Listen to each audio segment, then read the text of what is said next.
भट्ट और आज हम बात करेंगे 2024 के मूड की, राजनीतिक मूड की। साल 2024 शुरू होने के साथ ही सियासी माहौल भी बदलने, जहां एक तरफ 22 जनवरी को अयोध्या में राम मंदिर के उद्घाटन को लेकर देश भर में उत्सव का माहौल बना हुआ है, तो वहीं दूसरी तरफ इस पर सियासत भी जोरदार हो रही है। लोग राम मंदिर में रामलला की प्राण प्रतिष्ठा का क्रेडिट बीजेपी को दे रहे हैं, तो वहीं विपक्षी दल इसे बीजेपी का आयोजन बताकर इससे दूरी बना रहे हैं। एमपी, राजस्थान और छत्तीसगढ़ के विधानसभा चुनाव में करारी हार के बाद कांग्रेस अलग ही दुविधा में है। हार के बाद विपक्षी गठबंधन में कांग्रेस की हैसियत कम हुई है। सीट शेयरिंग को लेकर क्षेत्रीय दल कांग्रेस को किनारे करने की कोशिश कर रहे हैं। लोकसभा चुनाव के लिए बीजेपी के पास नरेंद्र मोदी का चेहरा है और वो ही उसकी सबसे बड़ी ताकत भी है, लेकिन विपक्षी गठबंधन का चेहरा अभी तक तय नहीं है। इधर ईडी, सीबीआई के छापों ने भी विपक्षी दलों को परेशान कर रखा है। इसे लेकर विपक्षी दल केंद्र सरकार पर इन एजेंसियों के गलत इस्तेमाल का आरोप भी लगा रहे हैं। इन सबके साथ विपक्षी दल जाति जनगणना, पुरानी पेंशन की बहाली जैसे मुद्दे भी उठा रहे हैं। तो 2024 के चुनावी दंगल में राजनीतिक दल अपने अपने दांव पे चल रहे हैं, लेकिन किसका दांव भारी पड़ेगा और कौन होगा चित, ये देखना दिलचस्प होगा। 2024 के लोकसभा चुनाव से पहले क्या है सियासी मूड, आज आवाज अड्डा में इसी पे करेंगे हम बड़ी चर्चा। और चर्चा में हमारे साथ शामिल हो रहे हैं कुछ खास मेहमान। कार्यक्रम में मौजूद हैं वरिष्ठ पत्रकार विजय त्रिवेदी, वरिष्ठ पत्रकार सतीश के सिंह, वरिष्ठ पत्रकार राजेश बादल, राजनीतिक विश्लेषक तुषार गुप्ता और सी वोटर के विजिटिंग फेलो कार्तिकेय बत्रा। आप सभी का बहुत बहुत स्वागत है। तो मैं शुरुआत करता हूं अपने वरिष्ठतम सहयोगी यहाँ जो हमारे विश्लेषण पैनल पर हैं, सतीश जी से। सतीश जी, अभी जो मूड, माहौल और सब कुछ देश में है और जिस तरह के इवेंट फ्लो से हम गुजर रहे हैं, तो एक बात तो एक ऑब्वियस सी पिक्चर दिखती है कि ये सब कुछ बीजेपी के फेवर में जाता हुआ दिख रहा है और 2024 में उनके लिए कोई मुश्किल नहीं होगी। हालांकि वो अपने लिए एक अलग लक्ष्य तय कर रहे हैं, 400 प्लस सीटों का। लेकिन इन सबके बीच में 2024 का जो आम चुनाव होने वाला है, क्या हम तय माने कि उसके नतीजे अभी से तय हैं, या फिर इवेंट जो भी कह रहे हों लेकिन चुनाव तक रुकना पड़ेगा? देखिए, औपचारिकता में अगर आपको चलना है तो रुकना चाहिए, क्योंकि ये प्रजातंत्र है। तो उस लिहाज से सारी चीज की गरिमा रखते हुए हमें कोई डिसीजन तो नहीं देना चाहिए। लेकिन इतना तय है कि पूरा देश, मैं कहूंगा कि इस समय राममय है, मोदीमय है और भाजपामय भी होता जा रहा है बहुत जगह।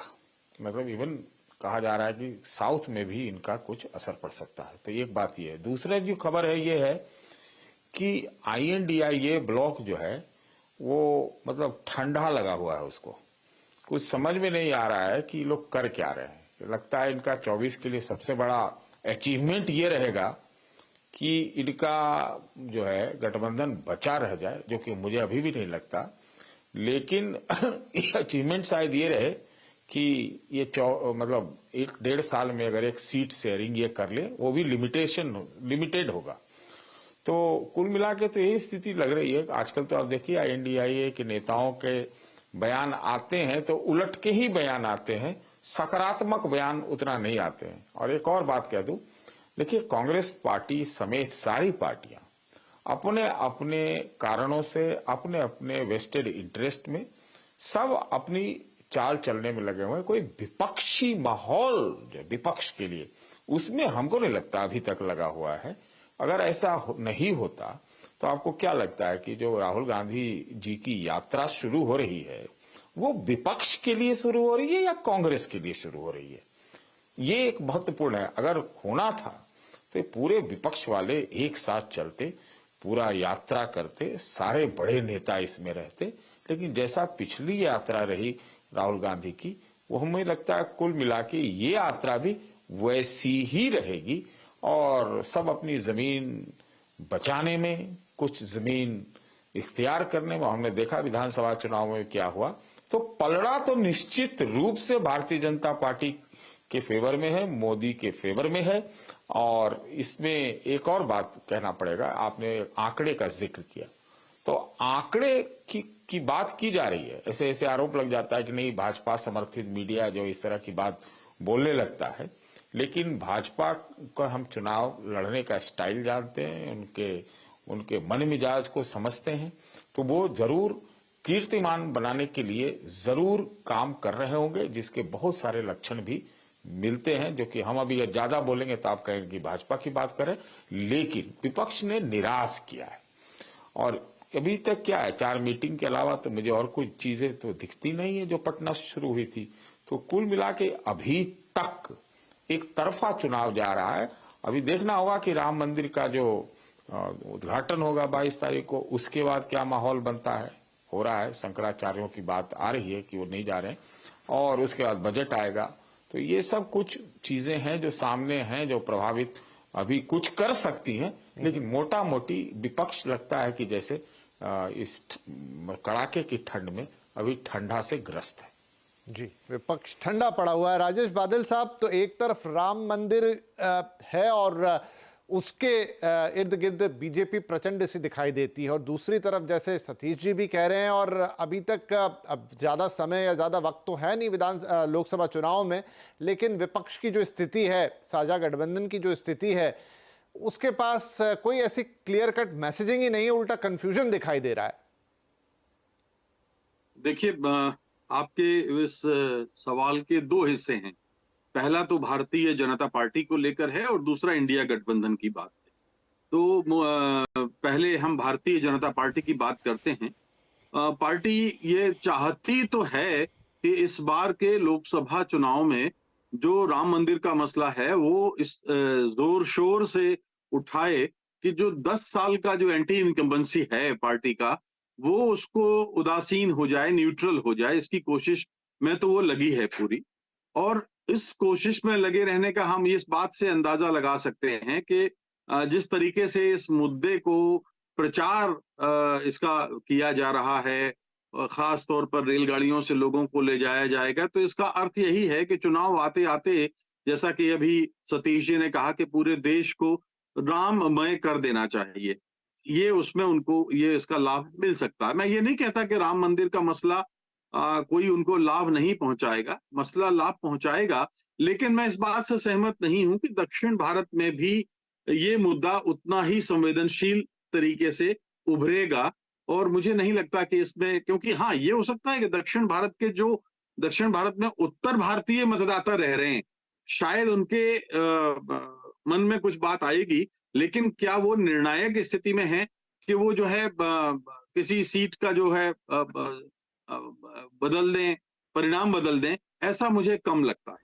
दूसरी चीज ये है कि देखिए, अभी जनवरी है, 5 राज्यों में जिस तरह से जीत भारतीय जनता पार्टी की हुई है, तो उत्साहित तो है। तो ये बात सही है कि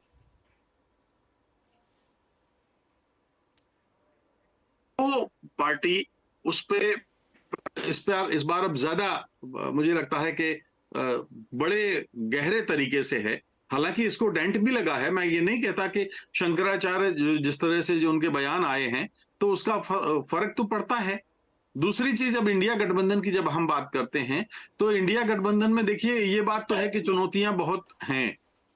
एक प्रादेशिक स्तर पर प्रदेशों में जो अंतर विरोध हैं, जो एक दूसरे के साथ उनके संबंध हैं, वो इंडिया गठबंधन में थोड़ा सा मुश्किल पैदा करेंगे। हम बंगाल ले लें, हम महाराष्ट्र ले लें, हम आम आदमी पार्टी के साथ रिश्ता देख लें। हालांकि आम आदमी पार्टी के साथ अब कांग्रेस पार्टी का कुछ दावा है कि कुछ मसले उनके सुलझ गए हैं पंजाब और दिल्ली में, लेकिन बंगाल में सुलझेगा ये मुझे थोड़ा सा कठिन लगता है।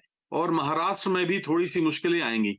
महाराष्ट्र में मुश्किलें इसलिए भी आएंगी कि अब शिवसेना और एनसीपी उस तरह से ताकतवर नहीं दिखाई देती जो पहले ताकतवर थी। यानी दोनों पार्टियों में जो टूट थी, जो विभाजन था, उस विभाजन के पहले जो स्थितियां थी इन दोनों पार्टियों की, अब वो उतनी ही ताकत के साथ इस इंडिया गठबंधन में रह जाएंगी। तो फिलहाल तो ये स्थिति लगती है कि ये अभी इंडिया गठबंधन को थोड़ा सा और न्यूनतम साझा कार्यक्रम पे काम करना पड़ेगा, उसके बाद ही कोई सीट शेयरिंग फॉर्मूला बन पाएगा। जी ठीक है। विजय सर, ये बताएं कि राजेश, यहाँ पर बादल साहब ने कहा, एक वर्ड इस्तेमाल किया, एंटी इनकम्बेंसी, जिसका राजनीति में या लोकतंत्र में एक बड़ा महत्व है और अक्सर हम उसके प्रभाव को भी देखते हैं।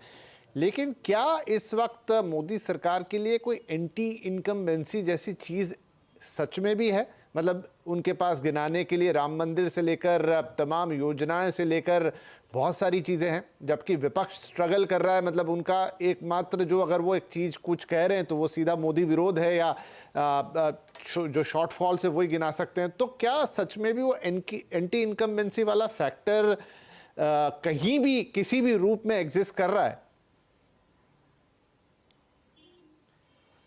सर, एंटी इनकम्बेंसी एक ऐसा फैक्टर, एक नाम हमने चुना है जो सरकारों को हारने का एक एक्सक्यूज देता है। ऐसा अक्सर हम लोग मानते रहे, लेकिन 10 साल में होता भी है कि सरकारें काम करती हैं, कितना भी काम कर लें लोगों को कुछ नाराजगी होती है। फिर एंटी इनकम्बेंसी के 2 फैक्टर होते हैं, 2 बड़े कारण होते हैं। एक है कि सरकार के खिलाफ है, दूसरा इंडिविजुअल एमपी या एमएलए, यदि लोकसभा चुनावों की बात करें तो एमपीज के खिलाफ भी होती है एंटी इनकम्बेंसी। सरकार के खिलाफ नहीं भी है, जो आज आपको नहीं दिख रही, लेकिन एमपी जो इंडिविजुअल होते हैं हर संसदीय क्षेत्र के, उनके खिलाफ भी नाराजगी होती है, वो एंटी इनकम्बेंसी होती है। लेकिन मोदी सरकार में या भारतीय जनता पार्टी के जो नया रूप है 2014 से हम देखें तो उन्होंने एंटी इनकम्बेंसी को दूसरे नाम में बदल दिया है, वो है प्रो इनकम्बेंसी। ठीक है, एंटी नहीं है, प्रो है। और उसका उदाहरण आप नरेंद्र मोदी को छोड़ दीजिए, वो दूसरी बार तो चुनकर आ ही गए, लेकिन भारतीय जनता पार्टी की कितने राज्यों में दोबारा सरकारें चुनकर आई हैं। ठीक है, और इसमें मैं भारतीय जनता पार्टी को ही नहीं, दिल्ली में आम आदमी पार्टी की सरकार को भी आप देख सकते हैं, उड़ीसा में जो नवीन पटनायक साहब की सरकार है उसको भी देख सकते हैं, पश्चिम बंगाल में ममता बनर्जी की सरकार भी है। इसलिए अब ये समझना कि नहीं अब कोई 10 साल काम कर लेगा या 5 साल काम कर लेगा तो उसके खिलाफ एंटी इनकम्बेंसी होगी, ऐसा नहीं है। और आज ऊपरी तौर पर तो नहीं दिखाई देती सरकार के खिलाफ या प्रधानमंत्री मोदी के खिलाफ तो कोई एंटी इनकम्बेंसी नहीं दिखाई देती है, बल्कि उनके लिए तो इतना माहौल बन रहा है कि समझ में नहीं आता कि कहां तक जाएगा या नहीं जाएगा, क्या होगा। लेकिन मैं राजेश जी की इस बात से सहमत हूं कि दक्षिण भारत में राम मंदिर का मुद्दा उतना फायदा भारतीय जनता पार्टी को नहीं पहुंचा सकता। लेकिन इसका दूसरा तर्क, जो अक्सर ये तर्क दिया जाता है कि भारतीय जनता पार्टी का क्या होगा। मान लीजिए भारतीय जनता पार्टी ने जो पिछली बार किया था, दक्षिण भारत में परफॉर्मेंस दी थी, उसमें जो 25 सीटें 26 सीटें वहां थी, कर्नाटका में थी और 4 सीटें ये टोटल। तो उसके अलावा यदि दक्षिण भारत को पूरा देख लें 130 सीटों को, वैसा का वैसा परफॉर्मेंस रहे या उससे कम हो जाए तो क्या फर्क पड़ रहा है? उसके बिना ही तो 303 सीटें हैं भारतीय जनता पार्टी के पास। पश्चिम बंगाल को भी देख लें तो उसमें भी कोई यदि बदलाव नहीं हो तो क्या 303 सीटें हैं ना। तो भारतीय जनता पार्टी के पास सबसे बड़ा फायदा यह है कि उसके पास एक बड़ा, ये ऐसा है जैसे T20 में आपने फर्स्ट पारी खेली और उसमें 350 या 300 रन बना लिए, तो अब दूसरे को चेज करना है। तो यहां पर इंडिया गठबंधन को चेज करना है। क्या वो भारतीय जनता पार्टी, मैं 400 पर जा ही नहीं रहा, भारतीय जनता पार्टी का नारा हो 400, 450, 500 व्हाटएवर, लेकिन क्या वो 303 को चेज करने की स्थिति में है?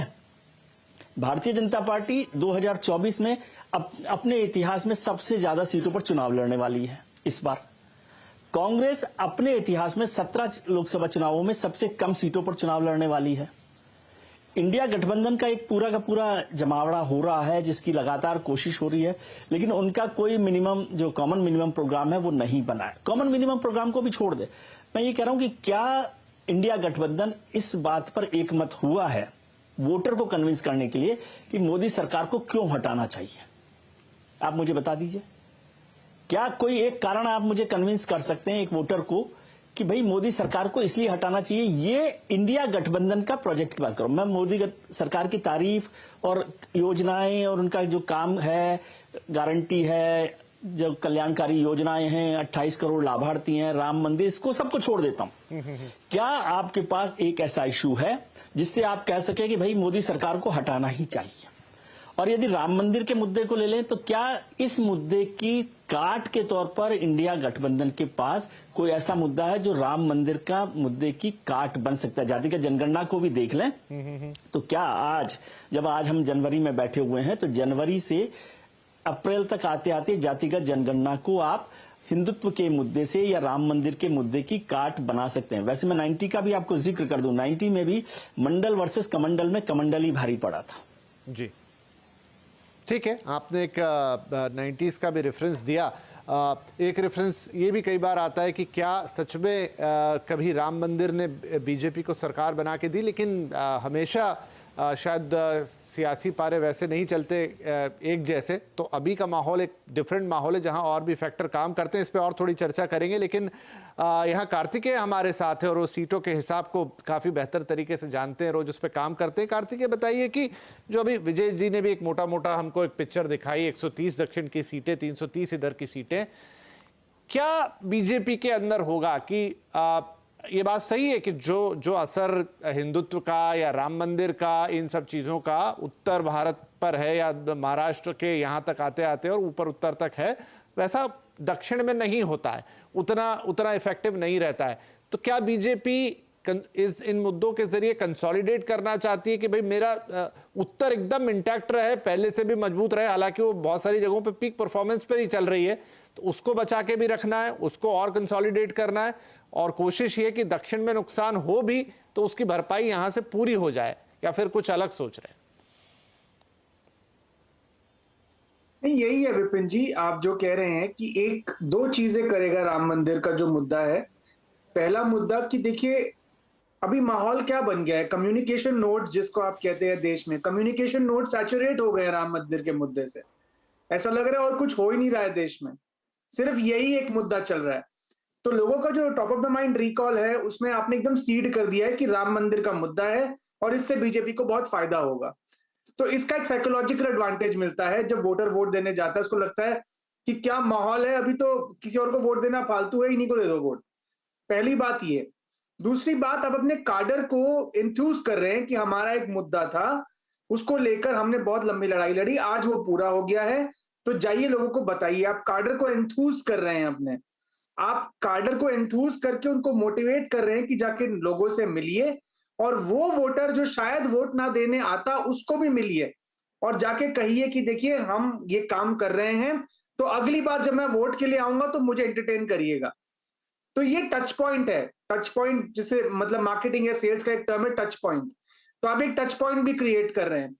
तो मुझे लगता है कि ये वोट को इन्फ्लुएंस करने से ज्यादा दो चीजें करता है। एक, कम्युनिकेशन नोड्स को सैचुरेट कर देता है अक्रॉस द कंट्री, और दूसरा आपके काडर को एंथूज करता है। जो विजय सर ने कहा बिल्कुल सही है कि अगर देखिए बीजेपी का क्या है, उनका स्ट्रेंथ ही उनका वीकनेस है। बीजेपी को मेजोरिटी लाने के लिए उनको नॉर्थ इंडिया में सक्सीड करना ही होगा। उनका वहां स्ट्राइक रेट 100% होना ही, 100 नहीं मतलब हाई होना ही चाहिए, क्योंकि उनका कैचमेंट एरिया आज भी लिमिटेड है। कांग्रेस के पास ये कमजोरी नहीं है। कांग्रेस चाहे तो 2004 और 9 का अगर आप आंकड़ा देखें, नॉर्थ में उन्होंने कुछ खास नहीं किया था। तब भी सीटें जो आई थी, काफी सारी सीटें साउथ से आई थी और कुछ सीटें ईस्ट से भी आई थी, और कुछ सीटें अगर आप देखें तो दिल्ली हरियाणा के इलाके से आई थी। तो बीजेपी का ये लक्ष्य है कि जो हमने 200, ये जो हमने आपने अभी जो आंकड़ा दिखाया 225 में 177, इसमें अगर आप गुजरात भी जोड़ दें, महाराष्ट्र भी जोड़ दें, तो ये आंकड़ा बन जाता है तकरीबन 225 के आसपास। तो बीजेपी का ऑफकोर्स ये लक्ष्य है कि ये जो हमारा गढ़ है, यहां पे चाहे सीटें बढ़ नहीं सकती, लेकिन कम से कम इतनी रिटेन हो ताकि जो रिक्वायर्ड टारगेट रेट है बाकी सीटों का वो कम रहे।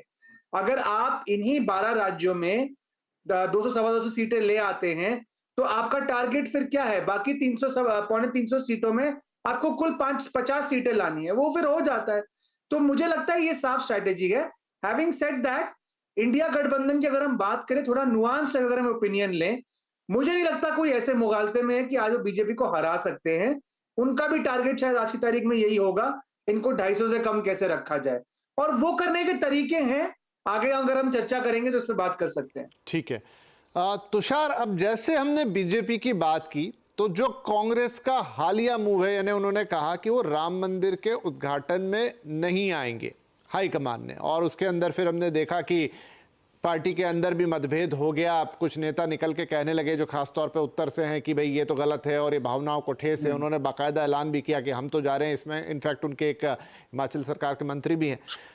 तो क्या कांग्रेस भी ऐसा करके समझ रही है वो कि वो शायद उत्तर में कुछ नहीं कर पाएगी इन मुद्दों के आगे, जो सॉलिड ग्राउंड बीजेपी को मिल रहा है, तो वो इस इससे ये मैसेज देना चाहती है कि वो बाकी के दक्षिण के हिस्से को बिल्कुल कंसोलिडेट करके रखना चाहिए। उसका उसमें गणित होगा अंदर अपना एक, लेकिन उसने भी अपना मन लगभग इसी तरीके से बनाया कि ठीक है, मैं उत्तर को देख ही नहीं रहा। अब इससे कोई नाराज होता है या हिंदू नाराज होते हैं या नहीं होते हैं या कल को क्या सवाल उठते हैं, लेकिन मैं ऐसा करके अपने शायद डाउन द साउथ वाले अपने हिस्से को इंटैक्ट रख पाऊंगा, जो थोड़ा बहुत हिसाब अभी हमें कार्तिकेय भी समझा रहे थे। देखिए, दो तीन बातें हैं। कर्नाटका 2019 में बीजेपी की टैली बहुत अच्छी थी, पर हम ये ना भूले जब 2019 के लोकसभा चुनाव हुए तब कर्नाटका बीजेपी स्टेट नहीं था, वो एक कांग्रेस जेडीएस स्टेट था और वहां भी बीजेपी की टैली बहुत अच्छी थी। राम मंदिर एक सेंटिमेंटल इशू है कर्नाटका के लोगों के लिए भी, तमिलनाडु के लोगों के लिए भी, तेलंगाना आंध्रा लोगों के लिए भी। वोट शेयर बढ़ सकता है, सीटें नहीं आएंगी भाजपा की, ये बात कहीं ना कहीं साफ है। कर्नाटका में उनकी 2019 की टैली जरूर आएगी, ऐसा कुछ सर्वेस कह रहे हैं, पर वो तो औपचारिकता की हमें इंतजार करना होगा। पर हम बात करते हैं कांग्रेस की। देखिए, मेरा ये मानना है कि कांग्रेस ने ये जो प्राण प्रतिष्ठा में आने से मना कर दिया है, ये एक पॉलिटिकल ब्लोबैक लाएगा उनके लिए। आज सब पूछ रहे हैं कि आप मंदिर पे राजनीति क्यों कर रहे हैं, आपने एक आरएसएस बीजेपी इवेंट बना दिया है, कांग्रेस का ऐसा स्टेटमेंट में लिखा था। पर लोगों को वो 30 साल का इतिहास भी याद है जो 1992 से शुरू हुआ है और 2019 तक चला है। भाजपा के कई मंत्रियों को, कई लीडर्स को पार्टी लेवल पे, सरकारी लेवल पे बहुत आलोचना सहनी पड़ी है। आज आप फॉरेन प्रेस ले लीजिए, 10 साल हो गए हैं, वो मोदी का मजाक उड़ाते थे अपने अखबारों में, कहते थे he is chasing a pipe dream of Ram मंदिर, ऐसी लाइनें लिखी जाती थी। पर आज लोग देख रहे हैं कि वो सपना साकार किया जा रहा है और एक लीगल वे से रास्ता लिया गया है। ऐसा भी नहीं है सरकार ने अपनी ब्रूट फोर्स यूज करी है, एक लीगल अनकंटेस्टेबल वे से इस कंक्लूजन पर आया गया है कि राम मंदिर बनेगा और इस रूप में बनेगा। अब कांग्रेस इसको ना स्वीकार करके, इसको आरएसएस बीजेपी इवेंट करके एक पॉलिटिकल ब्लोबैक तो रिस्क कर ही रही है। लोगों के मन में यह भी आएगा कि आप अपनी स्टेटमेंट पे लिख रहे हैं कि religion is a private matter. क्या आप हिंदुइज्म में विश्वास नहीं रखते? क्या आपको हिंदू होने पे गर्व नहीं है? या आप राम जन्मभूमि मूवमेंट के कभी साथ नहीं थे तो हम आपको इसका एक एक्सटेंशन माने? लोगों के मन में कई सवाल आएंगे। जैसे जिस दिन ये निर्णय आया तो ट्विटर पे चल रहा था, जो भगवान राम के नहीं वो किसी काम के नहीं। तो उत्तर भारत में कांग्रेस को कुछ सीटें तो लानी ही थी। अगर हम एक राजनीतिक एस्पेक्ट से बात करें, कार्तिकेय ने बिल्कुल सही कहा कि 2004 और 2009 के आंकड़े जोड़े तो कहीं कहीं से कुछ जोड़कर एक अंक पे पहुंच गए थे और एलायंस का साथ मिला था। पर तब भाजपा उत्तर प्रदेश में इतनी स्ट्रांग नहीं थी जितनी वो आज है। आज आप एंटी इनकम्बेंसी की बात करें, मध्य प्रदेश में कांग्रेस भाजपा की 18 साल की एंटी इनकम्बेंसी नहीं तोड़ पा रही, और वहीं छत्तीसगढ़ में भाजपा कांग्रेस से जीत एकदम छीन लेती है। इसका क्या मतलब है? अलायंस का तो कोई कंक्लूजन निकल नहीं रहा, वो तो आपस में ही लड़ झगड़ रहे हैं। हम 4 महीनों से सुन रहे हैं सीट शेयरिंग फाइनल होगी, ऐसा कुछ नहीं हुआ। तो अलायंस की बात तो आप छोड़ दीजिए, तो अलायंस खुद में एक औपचारिकता है। पर राम मंदिर की जो बात है, आज लोगों में एक अक्षत जैसे घर घर बंट रहे हैं, हर शहर में एक सिंबॉलिक इनवाइट है जो लोगों को बहुत खुशी है। पर लोग उस इतिहास को भी याद करते हैं जो 30 साल का, जब भाजपा एक लौती पार्टी थी जो इस राम जन्मभूमि के साथ थी, इस मूवमेंट के साथ थी। ना कांग्रेस उनके साथ थी, ना कोई रीजनल पार्टी उनके साथ थी। तो लोगों के मन में ये भी एक विश्वास है, एक इतिहास की बात है, तो उसका एक राजनीतिक फॉलो आउट तो होगा कांग्रेस के लिए, और भाजपा ऑब्वियस सी बात है गेन करेगी। ठीक है सतीश जी, एक सवाल मन में आ रहा है ये सारी बातें सुनकर, वो ये कि आप कहने के लिए कि इंडिया, जैसे कह भी रहे हैं कि औपचारिकता मात्र है, लेकिन सच में भी ऐसा लग रहा है कि इंडिया अलायंस बनाया गया। बेहतर होता कि ये सारी पार्टियां अपने अपने क्षेत्रों में जहां जो मजबूत है अपने दम लड़ती तो शायद ज्यादा मुकाबला कर पाती, और अलायंस बन के तो ऐसा लग रहा है कि एक जनता में एक बंदर बाट वाला मैसेज आ रहा है कि जो खुद में ही साफ नहीं है, जिनमें खुद में ही एक मत्ता नहीं है, उनको हम क्या वोट दें या उनकी तरफ क्या देखें। अभी एक वक्ता कह रहे थे कि न्यूनतम साझा कार्यक्रम, इनके बीच न्यूनतम साझेदारी ही नहीं है। तो मान लीजिए कि न्यूनतम साझा कार्यक्रम बन भी जाता है तो कागज पे ही रहेगा। आपने कहा कि अलग अलग लड़ लेते, ये आपस में खुद इसीलिए लड़ रहे हैं कि ज्यादा से ज्यादा अपने लड़े। तो ये तो मात्र ये जो गठबंधन है, ये गांठ इसकी बहुत गहरी है। अभी मतलब गांठ पड़ी हुई है, बड़ा इन्होंने निराश किया, इनका कुछ नहीं हो पाया। ये पता भी था कि अभी तो टूट फूट भी हो सकती है, इसके आप इससे इनकार मत कीजिए।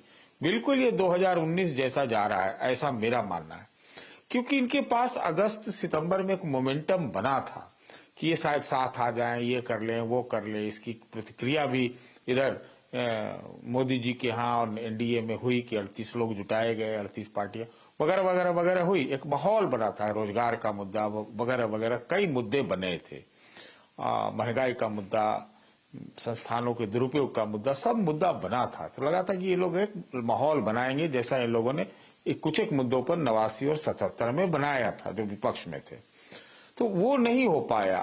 तो अब जो स्थिति है वो ये है कि अभी बोल रहे थे कि साउथ इंडिया में इस बार आप आश्चर्यचकित हो जाएंगे।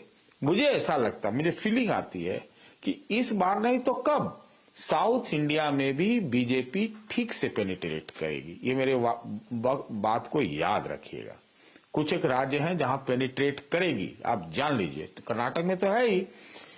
क्यों करेगी? देखिए, ये कॉम्बो और कॉकटेल पर चलती है भारतीय जनता पार्टी। ये सिर्फ राम मंदिर का मुद्दा नहीं है। अब ये देश में ये एक माहौल बन गया, या उनको यकीन हो गया लोगों को कि नेता तो एक मोदी ही है, वही जो कहता है वो कर देता है। ये लोग तो कुछ नहीं कर पाते, एक दूसरे का सर फोड़ते रहते हैं। तो एक चीज ये विकास की बात होती है तो विकसित 2047 की बात वो करने लगते हैं, लाभार्थी की बात करते हैं, गवर्नेंस की बात करते हैं, ये इंफ्रास्ट्रक्चर में देख रहे हैं, रेल पुल सब एयर, मतलब हर चीज का ये कॉम्बिनेशन और कॉकटेल है, जिसमें राम मंदिर जो है वो आप कहें कि हिंदुत्व की लहर में राम मंदिर और इसको बड़ा लहर बना देती है। लेकिन ये 4-5 चीजें एक साथ जुड़ जाती हैं, इसलिए लगता है कि वो चुनाव बहुत अच्छे से जीतेंगे, कीर्तिमान स्थापित कर दें। तो मुझे तो कोई आश्चर्य नहीं होगा। और दूसरे तरफ का आप देखिए तो कुछ पता ही नहीं चल रहा है, या आपस में ही लड़ रहे हैं या अपने अपने लड़ रहे हैं। भाई इनसे मोदी से लड़ने के लिए छोड़िए बाकी को, एनडीए और जो भी, तो इनको कम से कम ये तो 1 साल पहले माहौल बनाना चाहिए था ना। तो अब तो रोज यही खबर आ रही है, आप भी यही चर्चा करते हैं, ये तो टूट गए, फूट गए, ठंडा है, कुछ बोलते नहीं, न सीट शेयरिंग हुई, न कुछ हुआ। तो अब यही नैरेटिव चल रहा है ना जी। फिर क्या है, क्या बचा चुनाव में? आप इस चीज को समझ लीजिए। संसाधन भी इनके पास, इनके पास नेता भी, इनके पास निर्णय भी, इनके पास राम मंदिर भी, इनके पास हिंदुत्व भी, इनके पास क्या कहते हैं डिवीजन जो करते हैं वो भी, हर चीज डिवीजन का भी है इनके ऊपर आरोप, और वो है 80-20 जो कहते हैं। तो हर चीज तो है ही, तो किस चीज का चुनाव? एक तरफा चुनाव है। मुझे लगता है कि भारत के चुनाव के इतिहास में ये 84 जो एक औपचारिकता था चुनाव, उसके बाद ये वाला चुनाव एकदम बिल्कुल, मुझे तो यही लगता है कि औपचारिकता हो गया। बाकी पता नहीं कहीं से कुछ और हो जाए तो नहीं कह सकते। और ये भी नहीं भूलना चाहिए कि ये नरेंद्र मोदी हैं, ये अटल बिहारी वाजपेयी नहीं है, जो 2004 में उनको शॉक डिफीट मिला था। तो ये लोग आगे देखते हैं, ऊंचा देखते हैं, बड़ा देखते हैं। और ये जो विपक्ष वाले हैं वो हमको लगता है कि उनको ठंडा में कुछ दिख ही नहीं रहा है। जी, तो बादल साहब, क्या कहानी यही है कि एक तरफ काफी एडवांस प्लानिंग है, उसका एग्जीक्यूशन है, उसको एग्जीक्यूट करने के लिए एक पूरी मशीनरी है और सारा एक बिसात बिछी हुई है, और दूसरी तरफ एक पूरी उम्मीद है कि ऐसा हो जाएगा? देखिए, अभी तक जो हमारी चर्चा में निकल के बात आई है उससे मुझे जो लगता है कि ठीक है, भारतीय जनता पार्टी पूरे साल चुनावी मोड में रहती है, ये हम जानते हैं। नंबर 2, उनका जो संगठन का ढांचा और जितने आक्रामक ढंग से काम करता है, जो उनका आईटी सेल है, जो प्रोपेगेंडा करता है, उसके आगे अपोजिशन उसमें हमेशा मात खाता है। कुछ बातें जो अभी हमारी चर्चा में निकल के आई कि भारतीय जनता पार्टी ने दोबारा रिपीट भी किया है कुछ प्रदेशों में।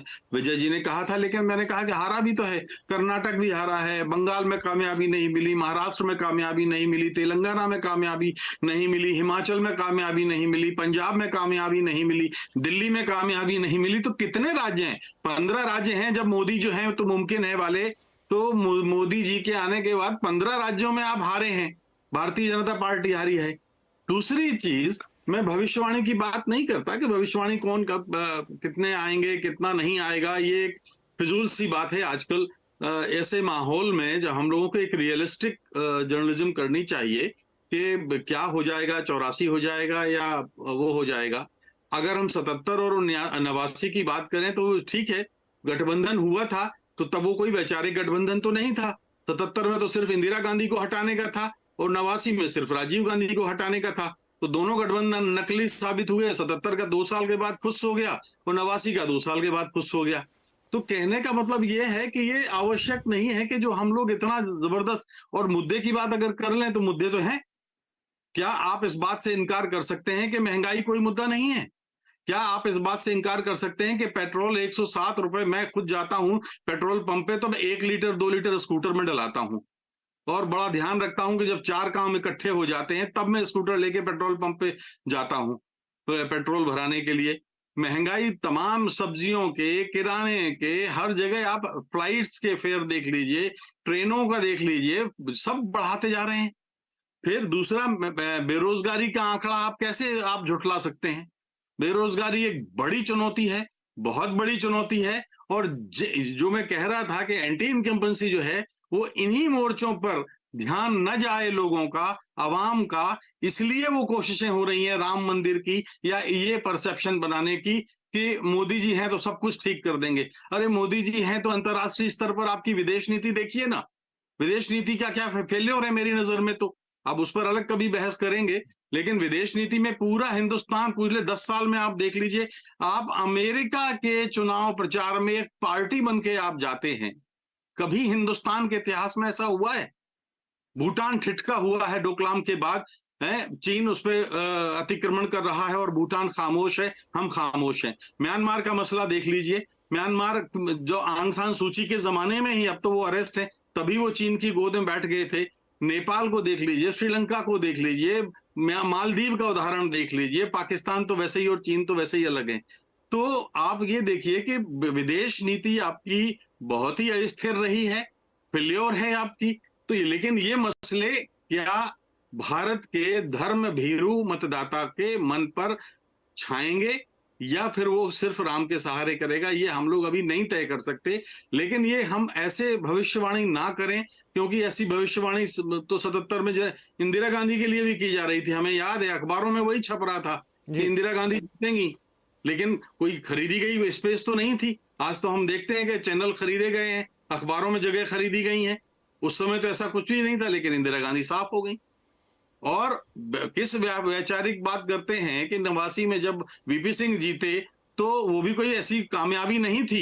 एक तरफ जो है कम्युनिस्ट पार्टी का सपोर्ट ले रहे थे वो, और दूसरी तरफ भारतीय जनता पार्टी का सपोर्ट ले रहे थे। तो भाई साहब, ऐसा कौन सा ऐसा मुद्दा था कि आप लेफ्ट भी ले रहे हैं और राइट को भी ले रहे हैं? जी, यहाँ तुषार कुछ कहना चाह रहे हैं, लेकिन मैं आता हूँ तुषार आपके पास भी। उससे पहले एक सवाल मैं लेके जाना चाहता हूँ विजय जी के पास। विजय जी, अगर मैं राजेश जी की बात को अक्षरशः मान भी लूँ और कि वो सब कुछ सही कह रहे हैं, कि इम्पॉर्टेंट ये है कि उसको कन्विंस कराने का काम जनता को उन मुद्दों के साथ वो है विपक्षी पार्टी का या किसी राजनीतिक पार्टी का। और वही तो शायद एक बहुत बड़ा सवाल है कि वो राजनीतिक पार्टी ना तो वो संवाद बना पा रही है, ना वो मुद्दों को पहुंचा पा रही है, ना वो कुछ ऐसा कर पा रही है जिससे अगर हम मान भी लें कि एक वोटर नहीं सोचने की स्थिति में, जैसे उन्होंने कहा कि धर्म भीरू, तो ये काम किसका है? ये काम एक राजनीतिक पार्टी का ही है। एक राजनीतिक पार्टी अपने लिहाज से काम कर रही है तो दूसरी राजनीतिक पार्टी या फिर पार्टियां, उन्हें भी करना चाहिए, पर क्या वो कर पा रही हैं? जी बिल्कुल ठीक बात है। राजेश जी ने जितनी चिंताएं गिनाई है ना, वो सब चिंताएं हैं देश में, मैं कह रहा हूं। लेकिन politics is game of perception. मैंने पहले भी इसी बात का जिक्र किया कि क्या जो दूसरी पार्टियां हैं बीजेपी के खिलाफ, क्या वो ये परसेप्शन बना पा रही हैं? मेरी बात ही ये कह रहा हूं मैं कि मुद्दे तो सारे हैं, इसलिए मैंने कहा कि बहुत सारी चीजें हो सकती है, महंगाई भी है, बेरोजगारी भी है और तमाम चीजें भी हैं, लेकिन क्या विपक्ष या जो बीजेपी के अलावा पार्टियां, गैर बीजेपी पार्टियां, वो ये माहौल बना पा रही हैं कि मोदी सरकार इन सब चीजों पर फेल हुई है?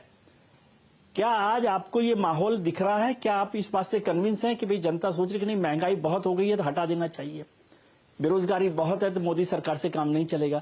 जिन चीजों की परेशानियां चल रही है उसमें भी लोगों को लग रहा है कि हाँ मोदी इनको ठीक कर सकते हैं, अगर कर सकते हैं तो ये परसेप्शन क्या विपक्ष गढ़ पा रहा है? 77 और 89 का जिक्र भी मैं इसीलिए कर रहा था। अभी राजेश जी ने बहुत अच्छे से बात की उसकी, लेकिन मैं कह रहा हूं 77 और 89 का रिजल्ट देखिए। वहां पर क्या था, पूरा कोई समय भी नहीं था उनके पास। 77 में तो बिल्कुल वक्त नहीं था, नेता भी वहां पर जेलों में थे, फिर बाहर निकल कर आए, और कोई गठबंधन नहीं था, कोई तैयारी नहीं थी, कोई पैसा नहीं था, लेकिन एक इशू बन गया था। उन लोगों ने तय करके एक माहौल बनाया देश भर में कि इंदिरा गांधी को हटाना है, लोकतंत्र की हत्या के लिए जिम्मेदार है। 414 सीट हिंदुस्तान के इतिहास में कभी नहीं रही जो राजीव गांधी साहब के पास रही, लेकिन वीपी सिंह जो उस पार्टी से निकल कर आए और कोई गठबंधन नहीं बना था। बीजेपी और वीपी सिंह की लड़ाई मैंने बहुत देखी है उस वक्त में भी, कि किस तरह के चलते थे कि वीपी सिंह उन सभाओं में नहीं जाते थे जहां बीजेपी का झंडा लगता था, लेकिन एक माहौल बनाया गया कि राजीव गांधी साहब की सरकार भ्रष्ट सरकार है जिसने बोफोर्स में पैसा लिया है, और वो कन्विंस कर दिया गया। इसलिए 414 वाली सरकार कहां से कहां पहुंच गई। मैं यही कह रहा हूं कि इन तमाम चीजों के बाद भी क्या विपक्ष जो है ये कन्विंस करने लायक स्थिति में है, या वो कन्विंस कर पा रहा है कि भाई इस सरकार के खिलाफ ये बड़ा मुद्दा है इसलिए इसको हटाना जरूर। सरकारें तभी गुस्सा तो हमेशा ही रहता है सरकारों के खिलाफ, लेकिन सरकार तब बदलती है जब आप वोटर को ये कन्विंस कर ले, या वोटर ये दिमागी तौर पर तय कर ले कि इस सरकार को बदलना ही है। लेकिन इसमें एक राइडर ये है, कई बार हमें नहीं समझ में आता, जो राजेश जी ने कही बहुत ठीक बात है कि आज ये कह देना कि इतिहास बनेगा कि नहीं बनेगा, उसमें मैं नहीं जा रहा। 2004 को देखिए, उस समय वाजपेयी सरकार को लेकर इतना बड़ा माहौल था और इंडिया शाइनिंग को कैंपेन को लेकर, लेकिन लोग समझ ही नहीं पाए कि इंडिया शाइनिंग को लोगों ने एक्सेप्ट नहीं किया। अब ये स्थिति क्या आज है कि क्या लोग मोदी मुमकिन है, मोदी ही सब कुछ है, मोदी ही देश है, मोदी ही दुनिया है, क्या इससे अलग चल रहा है देश? क्या देश में कुछ लोग अलग सोच रहे हैं? और राम मंदिर को लेकर भी आप देखें, प्राण प्रतिष्ठा को या राम मंदिर ओवरऑल, बहुत सारे लोग कह रहे हैं, हम सब भी कह सकते हैं उस बात को कि ये राजनीतिक एक प्रोपेगेंडा चलाया जा रहा है। आप बताइए कि क्या देश में ऐसा माहौल लग रहा है आपको? क्या आप वोटर को या आम आदमी को ये कन्विंस कर पा रहे हैं कि राम मंदिर जो है राजनीतिक मुद्दा है?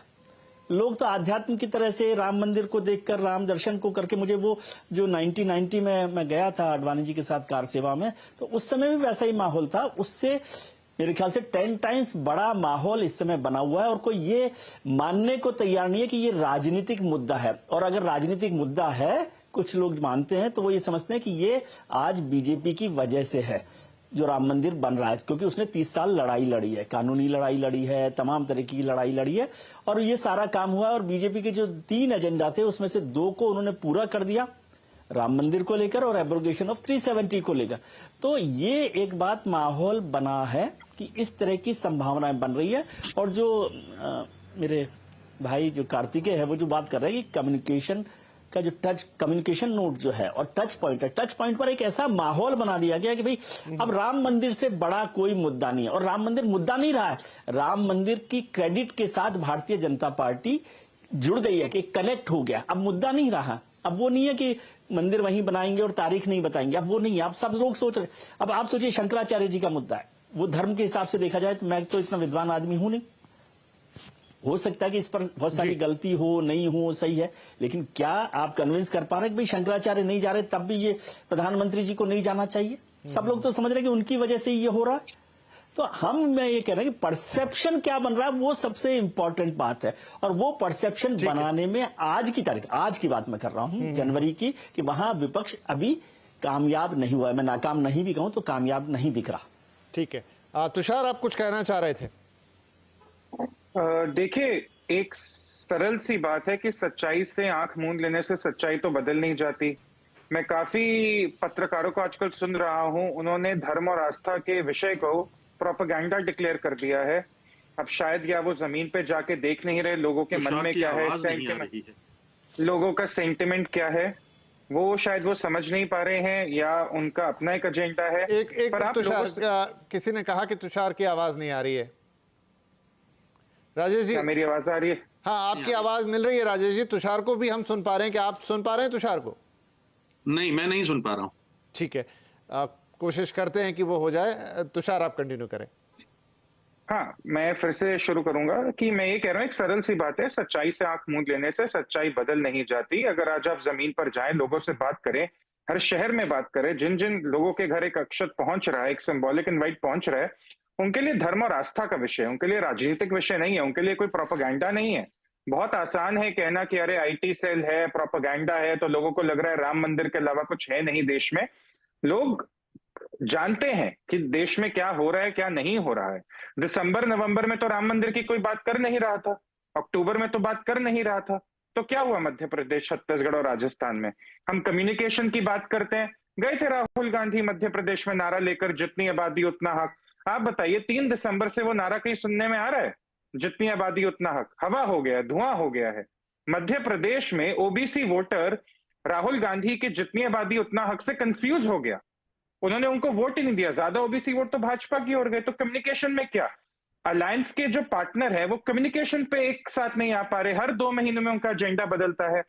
जितनी आबादी उतना हक कर रहे थे, उससे पहले अडानी पे बात हो रही थी, अडानी पर भी उसका अपना नैरेटिव नहीं कंटिन्यू कर पाए। तो लोगों तो कन्विंस करने की बात तो बहुत दूर की है, जब आप अपने एजेंडा को लेकर ही क्लियर नहीं है तो वोटर आपके साथ क्यों चले। और रही बात राम मंदिर की, लोगों को लगता है कि भाजपा, क्योंकि आज राम मंदिर की बात करिए तो डेवलपमेंट में कुछ हुआ नहीं है।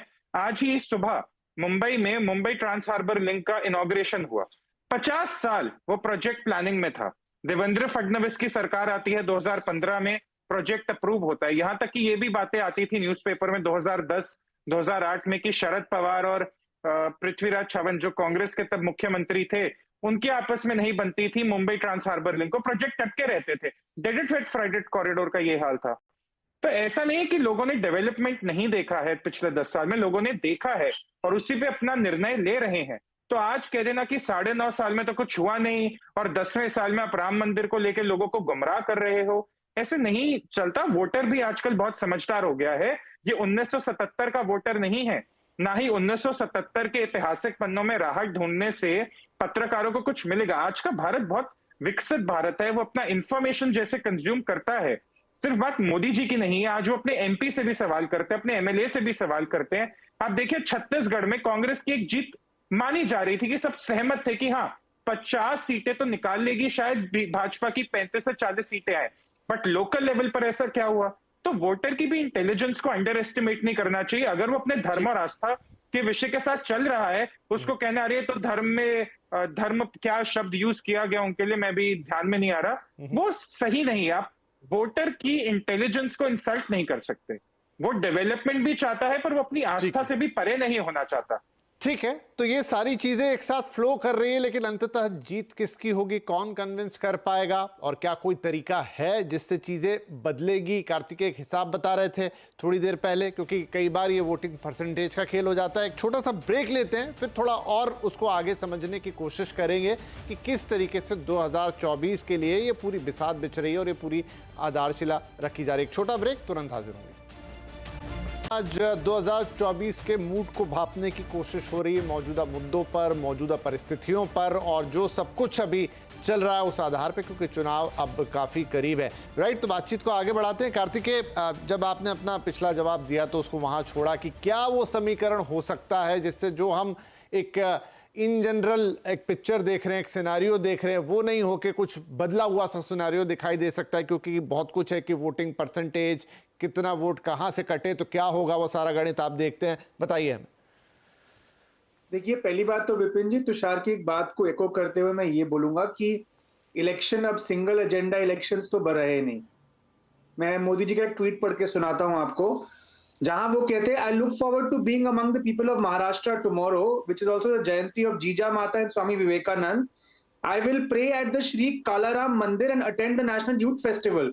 Thereafter I will go to Mumbai, from where I will travel to Navi Mumbai, वो उसका ओपनिंग करने के लिए जो इंफ्रास्ट्रक्चर प्रोजेक्ट है। एक ट्वीट में रिलीजन भी है, सोशल रिफॉर्मर का नाम भी है, एक पुराने हिस्टोरिकल लीडर का नाम भी है और डेवलपमेंट का नाम भी है। आप समझ रहे हैं, मैसेजिंग इतनी लोडेड हो गई है आज की तारीख में कि आप सामने से अगर केवल एक मुद्दा लेकर आएंगे, उसको कंसिस्टेंटली नहीं चलाएंगे, तो वो कहीं खो जाएगा इन द प्रोसेस। अभी क्रेडिबिलिटी भी खत्म होती है, क्योंकि लोगों को लगता है कि आप जो भी उठाते हैं, तो आप मात्रा में कम उठाते हैं चीज, और जो उठाते हैं उसके साथ आप कभी कैरी फॉरवर्ड पूरा नहीं करते।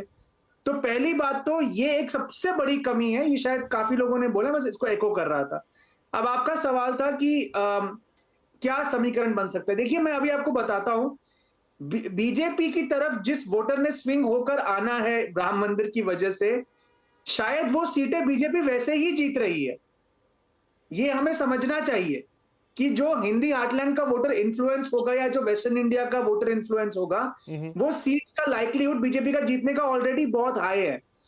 तो अगर हम इसको कैटेगराइज करें बाय स्टेट्स, कुछ कैटेगरी, एक कैटेगरी ऑफ स्टेट्स है जहां बीजेपी की एंट्री इस समय मुश्किल है, कुछ स्टेट्स हैं जहां फाइट है, और कुछ स्टेट्स हैं जहां बीजेपी डोमिनेंट रहेगी। जहां डोमिनेंट रहेगी वहां पे कंसोलिडेशन में राम मंदिर का मुद्दा उनकी मदद करेगा, और मोस्टली ये वही है जो आप दिखा रहे हैं, 225।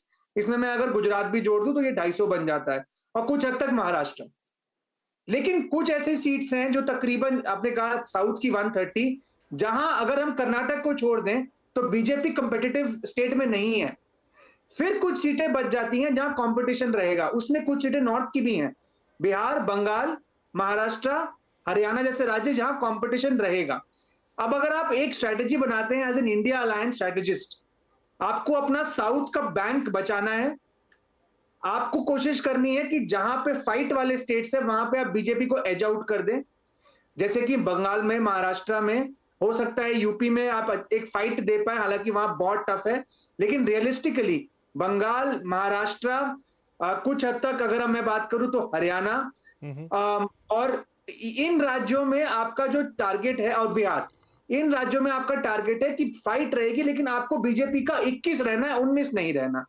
और जो तीसरी कैटेगरी ऑफ स्टेट्स है, नॉर्थ इंडिया, जो ये हिंदी पट्टी के 200-250 सीटें हैं जो आप बता रहे हैं, जहां कांग्रेस मुख्य विपक्षी दल है एक्सेप्ट यूपी, यहां पे आपका टारगेट है, आपको स्ट्राइक रेट यहां 50% का नहीं लाना है।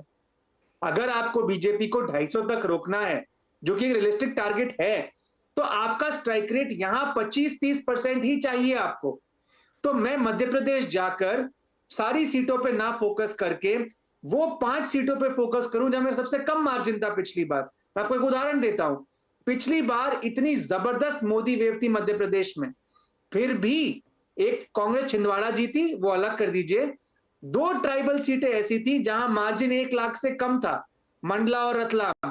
कहने का मतलब है, एक स्टेट में भी कुछ ऐसी सीटें होती हैं जहां लोकल मुद्दे ज्यादा हावी होते हैं वर्सेस नेशनल सेंटिमेंट। तो अगर आप उन स्टेट्स में जाके उन सीट्स पे फोकस करें, और कहीं 3, कहीं 4, कहीं 5, अगर आप ऐसा कांग्रेस कर पाती है, तो ऐसे में एक स्थिति बन सकती है जहां कांग्रेस तकरीबन 100 के क्लोज या 100 पार कर जाए और बीजेपी को 250-260 पे रोक सकती है। लेकिन ये माइक्रो मैनेजमेंट होती है या नहीं, ये मुझे नहीं पता। साउथ में कितना रोक पाते हैं आप कर्नाटक में बीजेपी को, ये मुझे नहीं पता। और जो अलायंस वाले स्टेट्स है जो मैंने गिनवाए आपको, बिहार, महाराष्ट्र और वेस्ट बंगाल, और अगर आप इसमें दिल्ली भी जोड़ लें, तो यहां पर किस लेवल ऑफ कोऑर्डिनेशन के साथ अलायंस आगे बढ़ता है। मुझे लगता है सतीश सर बिल्कुल सही कह रहे हैं, इंडिया अलायंस एक अच्छा सेलेबल प्रोडक्ट था, लेकिन ओवर टाइम उसकी क्रेडिबिलिटी भी डाउन हुई है। आज की तारीख में भी अगर वो कुछ एक एजेंडा खड़ा कर पाते हैं, तो मैं फिर वही कह रहा हूं, जो रियलिस्टिक टारगेट है 250 पे रोकने का बीजेपी को, वो अचीव कर सकते हैं, लेकिन उसके लिए अभी काफी काम करना पड़ेगा। ठीक है। तो ये मेरा एक सिनेरियो एनालिसिस है आपके लिए। हालांकि अभी आज की तारीख में इसमें कोई शक नहीं है, बीजेपी बहुत आगे है, सेकंड लार्जेस्ट जो पार्टी होगी उससे बीजेपी बहुत आगे। क्विकली एक आध सवाल में और 1-2 सवाल और ले लूंगा। विजय जी, एक बात बताइए कि एक जो है ईडी सीबीआई वाला मुद्दा जो बार बार सामने आता भी है, विपक्ष बार बार आरोप भी लगाता है, क्या ये मुद्दा विपक्ष के लिए काम करता हुआ दिखाई देगा, या फिर यहां पर भी जनता मानेगी कि जो मोदी का वो कहते हैं कि मैं ये, या बीजेपी का जो स्टेटमेंट रहता है कि ये सब तो चूंकि भ्रष्टाचार के ऊपर वार है, ना कि इंडिविजुअल पार्टी या नेता पर? मुझे नहीं लगता कि ये इशू बन पाएगा ईडी सीबीआई का। यदि ईडी सीबीआई इशू बनता तो उसका बड़ा इशू बनता रिपरकशन के तौर पर भारतीय जनता पार्टी में, कि जिसमें उन्होंने भ्रष्टाचार के आरोपी मंत्रियों को या नेताओं को भारतीय जनता पार्टी में शामिल कर लिया, सरकार में ले लिया, मंत्री बना दिया, ये सब। क्या वो भी इशू बन पा रहा है? अगर वो भी इशू नहीं बन रहा तो ईडी सीबीआई इशू नहीं बनेगा। कार्तिकेय की बात में एक बात मैं जोड़ दूं इंडिया गठबंधन के लिए कि 48 सीटें 2019 के चुनाव में ऐसी हैं जो 2% से कम मार्जिन की हैं, और उसमें 26 सीटें भारतीय जनता पार्टी की जो 15,000, 17,000, 20,000 वोटों से जीती, उसमें उत्तर प्रदेश की भी है। तो यदि उस पर भी फोकस करें, वो 48 सीटें ही बहुत महत्वपूर्ण है जो नतीजे को बदल सकती हो, मतलब एक मदद कर सकती है इंडिया गठबंधन को यदि माइक्रो मैनेजमेंट के तौर पर देखें। लेकिन एक बात और मैं कहूं कि अक्सर ये कहा जाता है कि साउथ में तो भारतीय जनता पार्टी को कोई फायदा नहीं होगा, कुछ बचेगा नहीं, और नॉर्थ में उसने 100% या जो सैचुरेशन है उसको कर लिया।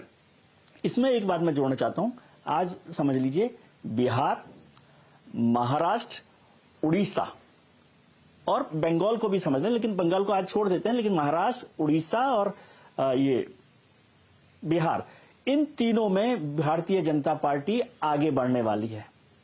समझ लीजिएगा इस बात को कि वहां पर भी वो सैचुरेशन पे नहीं थी, वहां पर उसके पास स्पेस बना हुआ है जहां पर भारतीय जनता पार्टी अपनी सीटें बढ़ा सकती है। उत्तर प्रदेश में बहुत संभावना है कि उसकी सीटें बढ़े। तो ये 4 स्टेट ऐसी हैं जहां भारतीय जनता पार्टी अपना फोकस कर रही है। दूसरा, उसने 161 सीटें जो पिछली बार हारी थी, जहां नंबर 2 रही थी, उन पर रीफोकस किया है।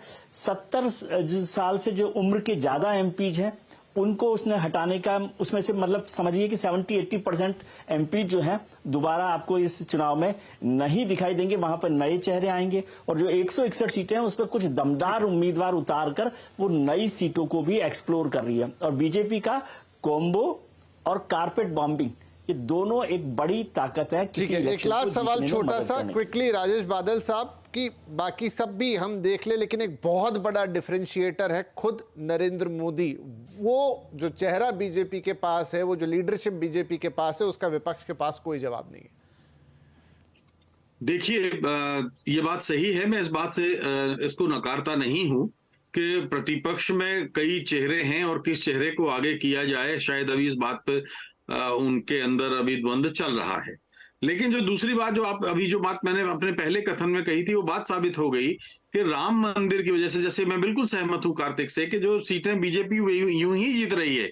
मैं केवल ये कहना चाह रहा था कि 10 साल में जो एंटी इनकम्बेंसी जो असर आएगा वो राम मंदिर का मुद्दा उसको बैलेंस करेगा। और दूसरी बात जो है कि वो दक्षिण भारत से या उन इलाकों से जहां पिछली लोकसभा में उसके पास सीटें नहीं थी, वो नई सीटें एक्सप्लोर करने की कोशिश कर रही है। ये बात बिल्कुल साफ है। चेहरे की राजनीति शायद अभी तक इसलिए प्रतिपक्ष में नहीं आई क्योंकि भारतीय संविधान के मुताबिक चेहरा जो होता है वो कभी भी चुनाव में नहीं रखा जाता। हो जाए अलग बात है कि इंदिरा गांधी का चेहरा था, राजीव, लेकिन आप देखो कि मनमोहन सिंह क्या चेहरा थे, नरसिंह राव क्या चेहरा थे, कई मोरारजी देसाई क्या चेहरा थे। तो बहुत सारे लोग ऐसे हैं, वो चुनाव आप देखेंगे तो आप पाएंगे कि वो चेहरे के दम पे नहीं, जहां लोकसभा जिस पार्टी के पास बहुमत होता है वो चेहरा चुना जाता है। ठीक है सर, क्योंकि मेरा समय समाप्त हो गया इसलिए मैं थोड़ा माफी चाहूंगा कि आपको बीच में टोक रहा हूं। आप बहुत सारी बातें सही भी हैं, लेकिन एक अलग वक्त में शायद हम इस समय चल रहे हैं। अब क्या वो सारी बातें जो हमने अब तक पास में देखी, चाहे वो किसी भी पक्ष की हो, क्या वो आज के वक्त में उस तरीके से फिट बैठेंगी, नहीं बैठेंगी? ये बहुत सारी चीज़ें तो शायद अभी से विश्लेषण करना है, अभी से एक अनुमान लगा पाना अभी मुश्किल है। लेकिन हाँ, मोटी पिक्चर जो दिखाई दे रही है, जो इतनी देर से हम बातचीत कर रहे हैं, अभी तो ये बीजेपी के पक्ष में दिखाई दे रही है। वो अलग बात है कि वो जो दावा कर रहे हैं 400+ और वो तमाम चीज़ें वो कहाँ तक और कितना जाता है। और ये भी देखने वाली बात है कि जो विपक्षी गठबंधन है वो चुनाव तक के वक्त में ऐसा क्या कर देता है कि कुछ सीटें, जो समीकरण अभी कार्तिकेय कह रहे थे, उस तरह का समीकरण आता दिखाई दे। लेकिन फिलहाल तो ऐसा लग रहा है कि ये एक तरफ से बीजेपी की तरफ जाता हुआ दिखाई दे रहा है। लेकिन जैसा राजनीति है, क्रिकेट की तरह आखिरी गेंद तक चीज़ें चलती हैं।